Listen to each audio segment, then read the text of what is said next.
welcome back to my channel Canadian Motor Vibe. Today we would be discussing about 5 things you should check before buying a used car.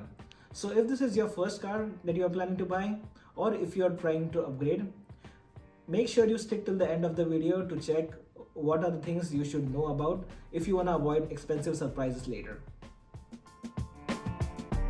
So the first thing to check while buying a car is the mileage. Now don't always think that lower is better. Some cars can easily cross up to 300,000 kilometers while some just don't. So there are 3 things that you can keep in mind when you look at the odometer reading. 1. The current mileage of the car. Second, how much long do you plan on keeping the car? And the third, what is your average usage every single year?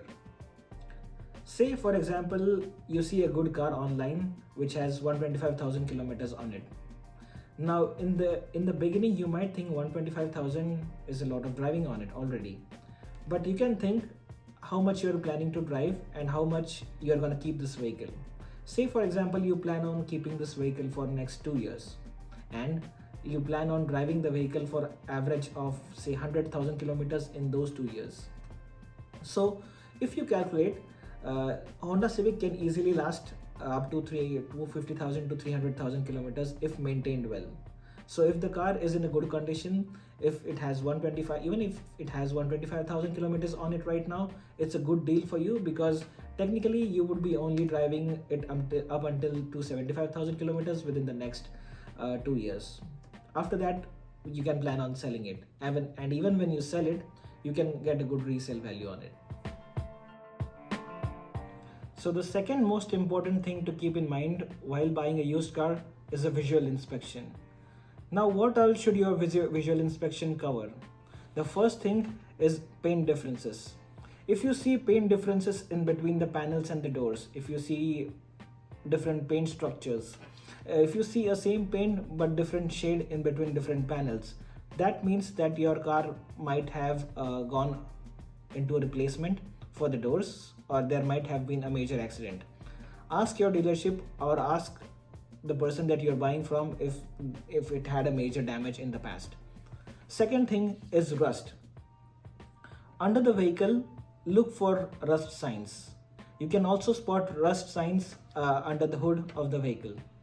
If there are rust signs on the engine blocks, and if you see major rust signs on the chassis, that would be a red flag for your vehicle. Third thing you can check are the tires. If you see uneven wear on the tire, that means the alignment might not be great and you might have to invest some amount of money on vehicle wheel alignment in the future. The next thing you can check are leaks. Make sure that you check for leaks thoroughly on your car. Make sure that your car is standing still and there are no leaks. If there are leaks, identify what kind of leaks they are and get it checked from a mechanic. Next thing you can check are fluids. Make sure that the transmission fluid, engine oil, brake oil are decent in color and are not burnt. For example, when you check for the engine fluid, you may see a dark black color which might indicate that it's burnt. It also has a typical burnt smell that you should be avoiding. Next thing you should check are for cracks on the belts. There are certain timing belts under the hood inside the engine. Make sure that they are visibly good, there are no noise and there are no cuts on those belts. The third point that you should be considering is the financial value of the vehicle. Now how to do that? First thing is check the resale value of the car when you would be planning to resell or upgrade your vehicle. Second thing, analyze how much you would be driving the car.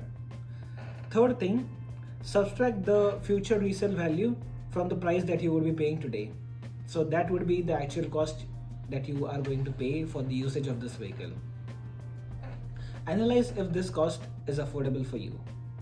Most people ignore this value and that's why they end up paying a lot more than their budget. Say for example, you see a car today that's on the lot for $15,000. It already has 125,000 kilometers on it. You find that it's a good deal. Then estimate what amount of driving you would be doing. Say for example, you would be selling or upgrading your car in the next 2 years, and on an average you expect to drive at least 100,000 kilometers more. So after 2 years and 100,000 kilometers, your car would be sitting roughly around 250,000 kilometers on the odometer, and the resale value of that car might be say $10,000.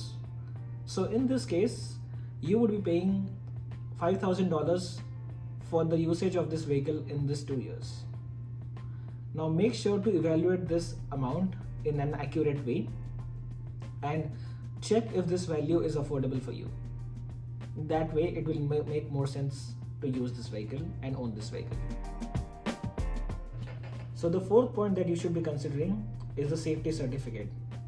If you are buying this vehicle from a private seller, or if you are not buying this from a dealership, make sure that you get a safety certificate or a safety evaluation done before you buy. Also, if you are buying this vehicle from a private seller, make sure to show this vehicle to a mechanic.